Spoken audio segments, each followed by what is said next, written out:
세금 잘 알려주는 쌤 누나, 쌤 언니, 최자영 세무사, 박송희 세무사입니다. 안녕하세요. 안녕하세요. 네, 오랜만에 저희가 오늘은 양도소득세 이야기를 해보려고 합니다. 네, 그 중에서도 1세대 1주택 비과세에 관련된 이야기를 준비했는데요.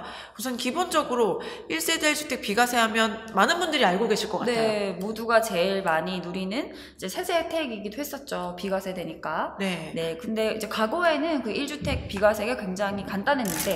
간단했죠. 네. 보유기간 2년 2년. 이상이기만 네. 하면 주택을 처분하실 때 그 주택이 보유기간 이상 2년만 넘으실 경우에는 비과세를 다 해줬었어요. 네, 근데 이제 집값이 막 오르면서 이제 1세대 1주택도 조금씩 깐깐해졌는데 대표적으로 17년 8월 2일 파리대책 8월 3일 이후 취득하는 주택분부터는 보유뿐만 아니라 거주도 해야 되는 거죠. 네, 조정 대상 지역 내에 주택에 해당되는 개정사항이었는데 거주기간이 추가되면서 조금 더 어려워졌고요. 네. 근데 여기서 또 한 발자국 나가서 좀 더 어려워지는 일이 생기기 시작했죠? 네, 바로 내년 2021년부터는 최종적으로 1주택으로 2년 이상 보유해야지만 됩니다. 법에서 그걸 어떻게 해석했냐면 한번 읽어볼게요. 저희가 헷갈리게 안 하도록. 보유기간 계산은 원래 이제 장기보유 특별공제할 때 나오는 거고, 취득일부터 처분일까지, 양도일까지의 기간이 2년이면 된다. 뭐 이거는 우리 다 알고 있는 네. 얘기인데, 그런데 하나 추가된 게 있죠.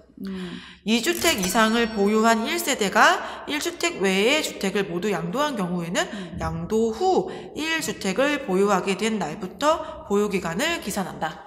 네. 예전에는 이제 취득 시점부터 양도 시점까지가 사실 보유 기간의 일반적인 개념인데 이제는 다 팔고 나서 최종적 1주택이 된 상태부터 기산을 한다는 거네요. 그렇죠. 뭐 두 개가 있었으면 하나 팔고 이 판 다음 날부터 2년이 돼야 되고 세 개가 있었으면 팔고 마지막 판 거 다음부터 또 2년이 돼야 되고 이런 네, 거죠. 그런 거죠. 여기까지는 또 이해가 좀 되는 것 같아요. 네. 그렇게 1주택일 때는 좀 간단한데 또 하나의 더 혜택이 있는 게 일시적 1세대 2주택이라는 것도 있잖아요. 네, 우선 일시적 1세대 2주택일 경우에도 마치 1주택을 계속 갖고 있었던 것처럼 해서 비과세를 해주게 되어 있죠. 특례가 있죠. 네. 그럼 우선 일시적 1세대 2주택 비과세에 대해서 또 한번 설명을 드리면 보통 A라는 집이 있는데 그 집을 산 날로부터 1년 이후에 B라는 집을 사고 그 날로부터 A 집을 3년 이내 팔면 비과세가 되고 또 어떤 경우는 2년 이내 팔면 비과세가 됩니다. 네, 3년 이내에 팔면 비과세가 되는 경우는 예전부터 있었던 법이고 2년 이내에 비과세가 되는 법은 최근에 개정된 사항인데요. 네. 개정된 날짜가 18년 9월 13일 그래서 9월 14일 이후에 조정 대상 지역 내에서 집을 사는 경우는 2년 이내에 종전주택을 팔아야지만 일시적 1세대 2주택이죠. 네, 그리고 또 추가적으로 이 일시적 1세대 2주택에도 달라지는 게 있죠. 네, 작년에 12월 16일에 개정된 사항이고 그래서 12월 17일 이후에 취득하시는 분부터 해당되는데요. 일시적 1세대 2주택으로서 비과세를 받으려면 1년 이내에 종전주택을 처분해야 되고 1년 이내에 신규주택으로 이사를 가야 합니다. 네. 그러니까 이 일시적 1세대 2주택도 이제 팔 수 있는 기간이 3년짜리도 있고 2년짜리도 있고 1년짜리의 전입도 있어요. 복잡하죠. 네. 네. 그래서 이 다양한 케이스, 1세대 1주택 비과세와 일시적 1세대 2주택 비과세의 경우의 보유기간을 언제로 하는지를 사례를 들어서 설명을 해드리려고 해요. 네. 근데 오늘 말씀드리는 사례는 작년에 개정되었던 19년 12월 16일에 개정되어서 17일부터 적용되고 있는 일시적 1세대 2주택 비과세를 적용하려면 1년 이내에 종전주택을 처분해야 되고 1년 이내에 신규주택으로 이사를 가야 되는 요 규정은 배제하고 설명을 드리도록 할게요. 그 이후에 취득하시는 분들은 아직 많지는 않으실 테니까 오늘 말씀드리는 거는 그거는 해당이 안 된다는 점 기억하시고 영상 들어주세요. 네. 기획재정부에서 이제 2020년 2월 18일 날에 이 사례들을 예시로 보여줬어요. 네. 총 7가지가 있는데요. 네, 저희가 사례로 한번 설명을 해보겠습니다. 예시 1번 한번 볼까요? 네. 3주택 보유세대가 1주택을 양도하여 남은 주택이 일시적 2주택이 된 상태에서 종전주택을 처분했네요. 네. 한번 숫자로 한번 그래프 다시 볼게요. A주택을 15년 10월에 취득을 하고요. 몇 년 뒤에 19년 1월에 B주택을 공동으로 취득을 했습니다. 그리고 19년 3월에 C주택을 또 취득을 했어요. 이게 3주택 상태가 되었죠. 그러다가 2020년 12월에 C주택을 일단 과세로 3주택 상태로 매도를 하고요. 그러면 이제 그러고 나서 21년 이후에 A랑 B 주택만 있는 상태에서 A 주택을 팔 때 일시적 1세대 2주택이 되는 거죠. 네. 왜 되는지부터 한번 살펴보면 좋을 것 같아요. 네. 우선 C주택은 없어졌으니까 신경 쓰지 말고 A를 산 거부터 B를 취득할 때까지 기간이 1년이 넘었기 때문에 첫 번째 조건이 충족이 되었고, B를 취득한 날부터 A주택을 3년 이내에 처분한다면 조정세상 지역 내 주택이 아니라고 했을 경우에는 비과세가 되는 거죠. 네. 그런데 문제는 2021년 이후부터는 2년이라는 별도의 요건이 붙는단 말이에요. 네. 이럴 경우에는 2년을 어떻게 카운트하게 될까요? 원래 보유기간은 당연히 해당 주택의 취득일부터 양도일까지 기간이잖아요. 그런데 아까 말했던 첫 번에 설명드렸던 2주택 이상이 있는 경우에 2개 주택을 다 처분해버리고 하나만 남은 상태라면 처분한 다음부터 2년을 카운트하겠다고 했죠. 네. 그럼 그거를 여기다 그대로 대입하면은 C주택을 처분한 다음부터 2년이 지나야 되냐 네. 라고 볼 수 있는데 네. 억울한 거지. 그죠. 왜냐면 나는 원래 1세대 일시적 1세대 2주택을 받을 수도 있었던 거니까.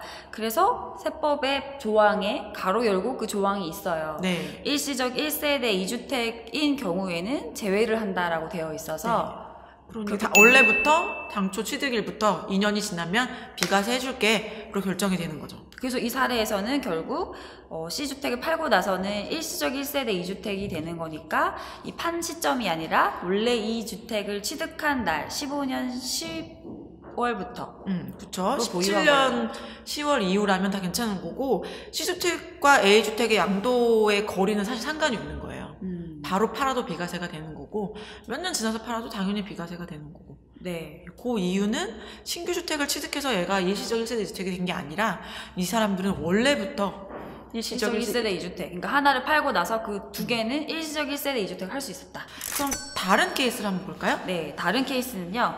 2주택을 보유하고 있는 세대가 1주택을 먼저 팔고 1주택이 됐어요. 그 다음에 다시 신규 주택을 취득함으로써 일시적 1세대 2주택이 된 경우에 종전주택 1주택을 팔 때 시점을 언제로 볼 거냐. 네. 요것도 날짜를 한번 따져볼게요. 네. 우선 16년 9월에 A주택을 취득하고 16년 12월에 또 B주택을 샀어요. 네. 그리고 나서 19년 8월 7일에 B주택을 양도하고 그리고 나서 바로 C주택을 샀어요. 네. 그 다음에 21년 8월 6일에 A주택을 양도한다면 앞선 케이스처럼 A주택이 16년 9월에 샀으니까 네. 2년 지났으니까 비과세가 되나? 아니면 19년 8월 7일부터 2년이 안 지났으니까 비과세가 안 되나? 요 둘 중에 하나의 문제인 거죠. 네. 이 사람은 16년 9월부터로 보는 게 아니라 이 B주택을 팔았던 그 날로부터 2년이 지나야 되는 거죠. 네. 앞에 케이스랑 비슷한 것 같으면서 달라요. 네. 왜 그러냐면 이분의 경우에는 A, B를 갖고 있다가 B를 팔고 새롭게 사면서 일시적 1세대 2주택 요건을 맞춘 게 되는 거죠. 그죠. A, B를 갖고 있다가 C를 사고 C를 팔았으면 괜찮아. 근데 A, B를 갖고 있다가 B를 팔고 C를 새로 샀어. 네. 이래서 안 되는 거죠. 아, 네. 어려운 것 같아요. 어려운 건데 결과적으로는 처분한 주택 말고 그 전에 주택이 비과세가 원래 되는 애들이었는지 원래부터 일시적 1세대 2주택을 가만히 있으면 받을 수 있는 사람이었던 건지 아니면 얘를 팔면서 다시 사면서 일시적 1세대 2주택이 된 건지에 따라서 좀 달라지는 것 같네요. 네, 그럼 저희가 우선 첫 번째 케이스는 당초 취득한 날짜부터 2년 카운트한 걸 받고 두 번째 케이스는 직전 주택을 처분한 날짜부터 비과세가 되는 기산일을 산정하는 케이스를 봤고요. 또 케이스 하나를 더 보면 좋을 것 같아요. 네. 일시적 2주택 세대가 주택을 양도하고 비과세를 받고 신규 주택 취득으로 다시 일시적 2주택이 된 다음에 1주택을 양도하고 남은 최종 1주택을 양도하는 경우. 와, 복잡하네. 네, 이번 케이스는 앞에 케이스랑 조금 다른 것 같아요. 네. 그래서 날짜를 한번 자세히 보면은 15년 10월에 A주택을 취득하고 17년 3월에 B주택을 취득했어요. 1년 지난 다음에 취득했네요. 그리고 18년 4월에 A주택을 양도했어요. 3년 이내 처분했으니까 비과세 되고요. 그래서 B주택만 있는 상태에서 또 C주택을 샀어요. 네. 18년 5월에.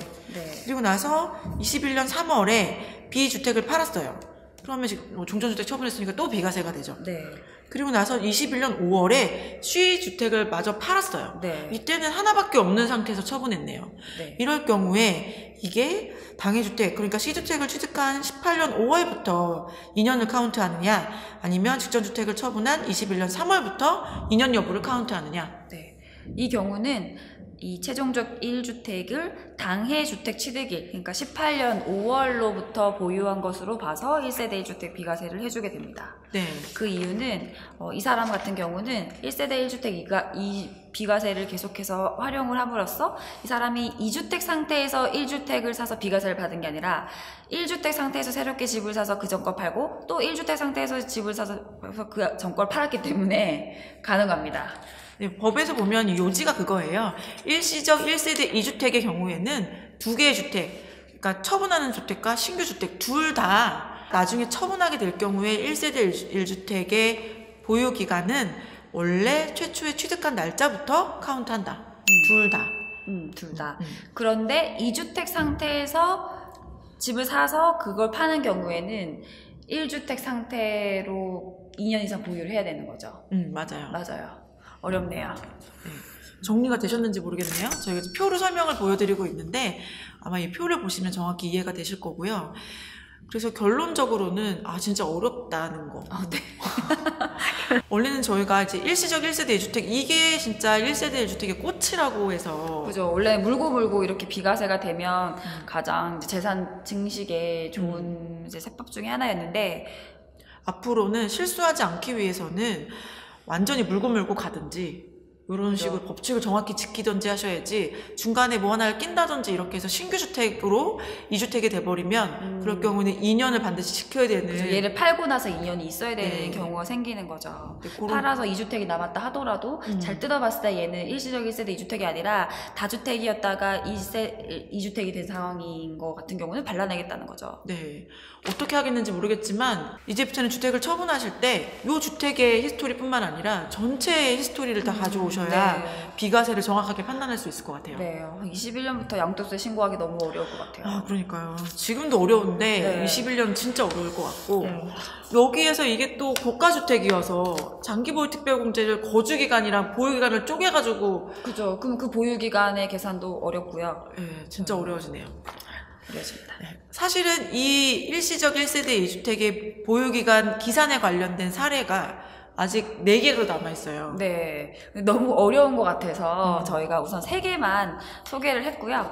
시간이 된다면 저희가 다음 시간에는 조금 더 복잡한 사례를 설명드리도록 할게요. 다음 사례에서는 상속주택이 껴있을 경우에는 어떻게 하는지 뭐 이런 내용들이 담길 예정인데 우선 1편 부분 잘 이해하시는 분들은 2편을 기대해주세요. 네. 그럼 이제 법인세 신고를 해보도록 하겠습니다. 네. 네. 지금까지 세금 잘 알려주는 쌤 누나 쌤언니였습니다. 안녕.